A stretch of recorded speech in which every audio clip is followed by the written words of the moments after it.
নমস্কার, সবাই কেমন আছেন? বাঙালির ঘরকন্যায় নতুন একটা রান্নার ভিডিওতে আপনাদের সবাইকে স্বাগতম।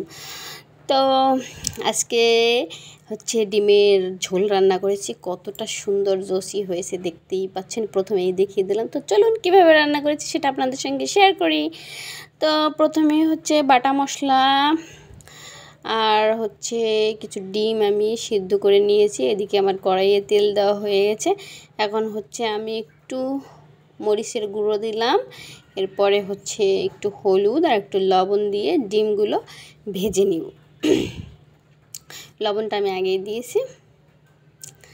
হালকা কোনো রকমে, একেবারে খুব বেশি ভাজা যাবে না, কড়া করে ভাজলে হচ্ছে ডিমের উপরে যে প্রলেপটা থাকে সেই প্রলেপটা আপনার শক্ত হয়ে যায়।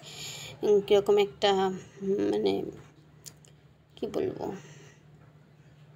মনে করতে পারতেছি না, যাই হোক। তো উপরের প্রলেপটা আপনার হচ্ছে একটা চামড়ার মতো হয়ে যায়, যেটা টেনেও ছেঁড়া যায় না, এরকম সিস্টেমের হয়। তো ওটা খেতে একদমই ভালো লাগে না। তো তার জন্য হচ্ছে ডিমটা হালকা পাতলা ভাজতে হয়। তো ডিম তো আমার ভাজা হয়ে গেছে। এখন দিলাম হচ্ছে আপনার তেজপাতা, জিরে আর একটু কাঠ মশলা দিয়েছি, লবঙ্গ, এলাচ, দারচিনি দিলাম। তো এরপরে হচ্ছে আপনার একটু আদা বাটা, একটু রসুন বাটা। অবশ্য আমি আদা বাটা, রসুন বাটা, পেঁয়াজ বাটা দিয়ে ডিমের ঝোল খুব কম খেয়েছি। সেটা আমার ভিডিও যারা দেখে তারা অবশ্যই জানে।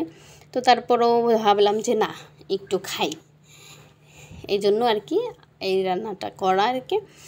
আর গেস্ট আসছিল, তো এই জন্য মনে করলাম যে না, তাদের মতো করে একটু রান্না করে। অনেকেই আছে আবার সিম্পল খাবার খেতে চায় না, মশলাটা বেশি ভালো খায়।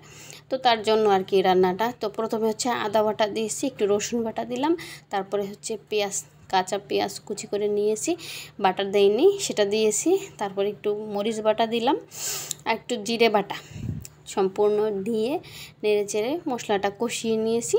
এরপরে হচ্ছে আপনার ডিম কয়টাও দিয়ে দিলাম। আমার কি বলবো, এত সুন্দর জোসি একটা কালার এসেছে। রান্না শেষ হওয়ার পরে আমার নিজেরই মনটা জুড়িয়ে গেছে। সত্যি কথা বলি, আপনাদের সঙ্গে আমি শেয়ার করি যে অসাধারণ হয়েছে। তো এরপরে অনেকক্ষণ কষিয়ে ঠুষিয়ে এবার পরিমাণ মতো আমি জলটা দিয়ে দিলাম। দেখতেই পাচ্ছেন কতটা সুন্দর একটা কালার এসেছে। এখন আমি ঝোলটা টানা অবধি অনেকক্ষণ জাল দিলাম, যত সময় তেল না বের হবে। আর যেহেতু গেস্ট আসছে, একটু তেল দিলে তো হবে না, আমরা ঘরের ভিতর যা খাই। তো এই জন্য আর কি একটু পরিমাণে তেল বেশি দিলাম। আর এদিকে একটু গরম মশলা বাটা দিলাম, কারণ গরম মশলা বাটাটা দিলে আপনার আষ্টে গন্ধটা আসবে না। তো এই জন্য আর কি এই দেওয়া। তো নামিয়ে নিয়েছি। ফাইনালি দেখতে পেলেন যে কতটা সুন্দর একটা কালার এসেছে।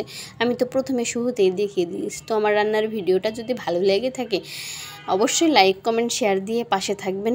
আপনারা পাশে আছেন বিধায় আমরা আছি, আপনারা না থাকলে আমরা শেষ। তো সবাই ভালো থাকবেন।